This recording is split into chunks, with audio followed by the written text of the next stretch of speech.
السلام علیکم ورحمۃ اللہ وبرکاتہ۔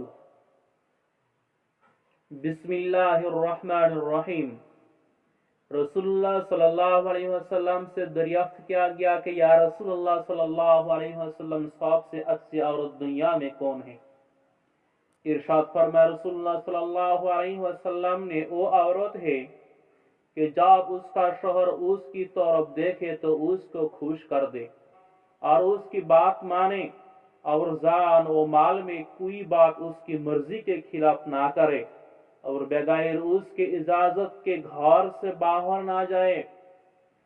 اور ارشاد فرمایا رسول اللہ صلی اللہ علیہ وسلم نے کہ شیطان ہمیشہ رات کو سمندر کے اوپر اپنا تخت بچھا کر اس پر بیٹھتا ہے اور اپنے سپاہیوں سے پوچھتا ہے کہ آج تم نے آدمیوں سے خدا کی کون کون سی نافرمانی کروائی؟ جواب میں کوئی کہتا ہے میں نے لوگوں کی نمازیں قضا کروا دی، کوئی کہتا ہے میں نے خون کروا دیا، کوئی کہتا ہے میں نے شراب پلوائی۔ غرض اپنی اپنی شرارتیں بیان کرتے ہیں تو شیطان خفا ہو کر کہتا ہے دور ہو جاؤ، تم نے آدمی کو کچھ بھی نقصان نہیں پہنچایا۔ پھر ایک شیطان کہتا ہے میں نے مرد اور بیوی میں لڑائی کرا دی۔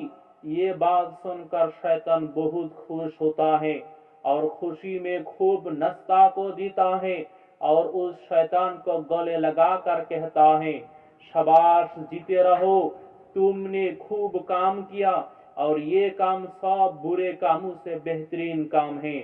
فائدہ مسلمان بھائیوں اور بہنوں، اس قصہ سے سبق سیکھو اور آپس میں لڑائی جھگڑا کر کے شیطان کو خوش نہ کرو۔